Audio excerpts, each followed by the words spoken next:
Diabetes అనేది world wide problem అయిపోయింది. So దాంట్లో పర్టికులర్గా ఇండియా అనేది డయాబెటిక్ క్యాపిటల్ లాగా పెరిగిపోతుంది diabetes cases day by day. దీనికి మెయిన్ రీజన్ ఏమైంటుంది అంటారు మీరు? అవునండి, డయాబెటీస్ క్యాపిటల్గా ఇండియాని గుర్తించబడుతుంది. ఎందుకంటే ప్రతి 10 మందిలో నియర్లీ 1% డయాబెటిక్ గుర్తించబడింది.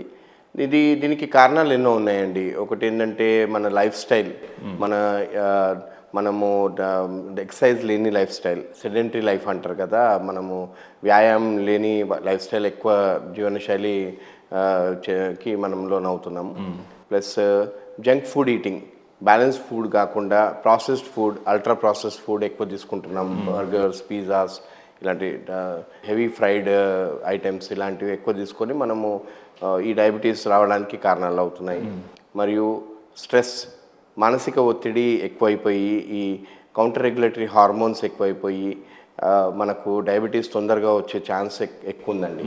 ఈ డయాబెటీస్ రావడానికి కొన్ని మందులు కూడా కారణం అండి. స్టెరాయిడ్స్ లాంటివి ఎక్కువ కాలం వాడితే డయాబెటీస్ రావడానికి ఆస్కారం ఉంటుంది. అంటే వేరే వేరే ప్రాబ్లమ్స్ ఉండడం వల్ల మెడిసిన్స్ వాడడం వల్ల, ఎక్స్టర్నల్ మెడిసిన్స్, కోమార్బిడ్ కండిషన్స్ ఎక్కువ ఉన్నప్పుడు పేషెంట్ వేరే మందులతో సహా ఏదైనా నొప్పుల గురించి స్టెరాయిడ్స్ ఇలాంటివి వాడినప్పుడు కూడా ఈ డయాబెటీస్ రావడానికి ఛాన్సెస్ ఉంటాయండి. అంటే general pain killers type, pain killers లో స్టెరాయిడ్స్ మెయిన్లీ, ఓకే, గ్లూకోకార్టికాయిడ్స్ ఇవన్నీ అంటారు కదా, ఈ స్టెరాయిడ్స్ వలన డయాబెటీస్ తొందరగా వస్తుంది. అంటే ఇప్పుడు మనకి మీరు లైఫ్ స్టైల్, ఫుడ్ హ్యాబిట్స్ దాని గురించి మాట్లాడారు కదా. సో మనకి ఎక్కువ ఇప్పుడున్న గ్లోబలైజేషన్, వెస్టర్న్ కల్చర్ అడాప్ట్ చేసుకోవడం వల్ల మన ఫుడ్ హ్యాబిట్స్ కూడా అక్కడి నుంచి మనం అడాప్ట్ చేసుకుంటున్నాం. మ్యాక్సిమం మీరు అన్న ఈ ఫ్రైడ్ ఫుడ్స్ కావచ్చు, జంక్ ఫుడ్ కావచ్చు, ఇవన్నీ కూడా.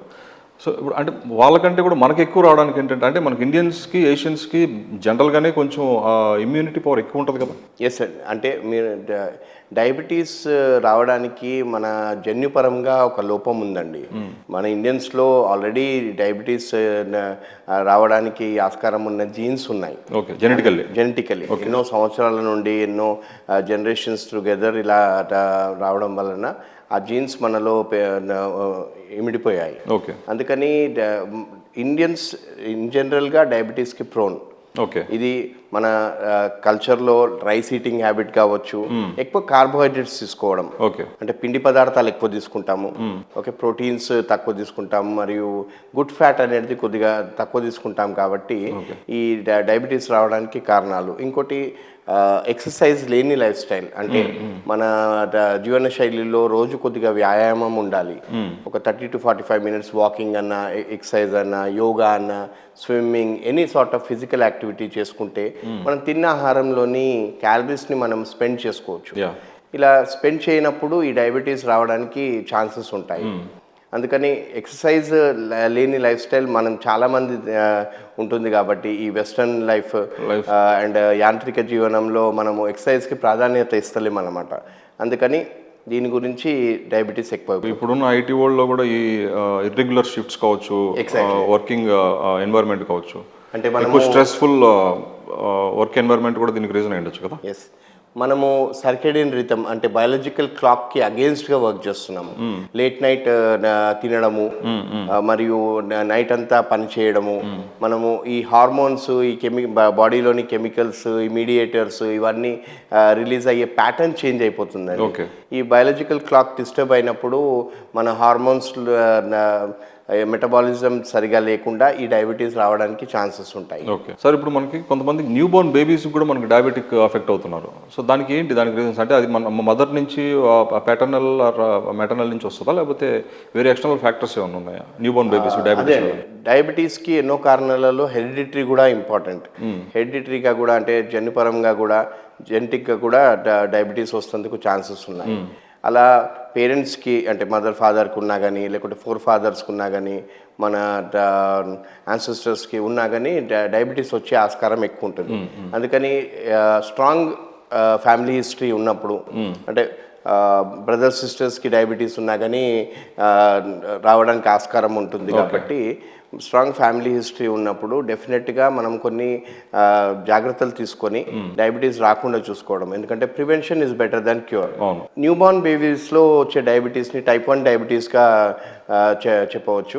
టైప్ 1 డయాబెటీస్లో ఇన్సులిన్ అనేది హార్మోన్ ప్రొడ్యూసే కాదండి. Okay. మరియు ఈ అంటే అతి తక్కువ మోతాదులో ప్రొడ్యూస్ అవుతుంది, లేకుంటే కంప్లీట్గా యాబ్సెంట్ ఉంటుంది.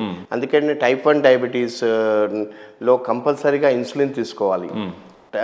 ఓరల్ ట్యాబ్లెట్స్ అంటే మింగే ట్యాబ్లెట్స్లో తో మనము డయాబెటీస్ కంట్రోల్ చేసుకోలేము. ఓకే, అంటే పిల్లలకి ఇప్పుడు టాబ్లెట్ ఫామ్లో మనం ఇవ్వలేం కదండి జనరల్గా. అదే అండి, ఇన్సులిన్ తీసుకోవాలి కంపల్సరీగా. ఇన్సులిన్ ఇంజెక్షన్ ఫామ్లోనే తీసుకోవాలి. ఓకే, సో అది ఎట్లా ఉంటుంది వాళ్ళకి? అది కంటిన్యూ లైఫ్ టైం కంటిన్యూ అయ్యే ఛాన్సెస్ ఉంటాయి, లేదా మధ్యలో ఏదైనా టెంపరీ దీంట్లో ఉంటాయి? టైప్ 1 డయాబెటీస్ చాలా వరకు కంటిన్యూ అవుతుంది. ఓకే. లైఫ్ లాంగ్ ఇన్సులిన్ తీసుకోవడము, లైఫ్ లాంగ్ జాగ్రత్తలు వహించడం చాలా ఇంపార్టెంట్ అండి. ఓకే. టైప్ 1 డయాబెటీస్లో మెయిన్గా పిల్లలకు ఉంటుంది కాబట్టి మదర్ ఫాదర్ అంటే పేరెంట్స్ రెస్పాన్సిబిలిటీ ఎక్కువైపోతుంది. ఓకే. ఎందుకంటే చిల్డ్రన్ చెప్పుకోలేరు వాళ్ళ సిమ్టమ్స్ని. మనము పేరెంట్స్ గుర్తుపట్టుకొని ఓకే వాళ్ళకి ఏమన్నా షుగర్స్ డౌన్ అవుతున్నాయా, షుగర్స్ ఎక్కువ అవుతున్నాయా, డైలీ చాలాసార్లు షుగర్ టెస్ట్ చేసుకుంటూ మంచి డయాబెటాలజీ డాక్టర్ లేకుంటే ఎండోక్రైనాలజిస్ట్ ఫిజిషియన్కి రిపోర్ట్ చేసుకుంటూ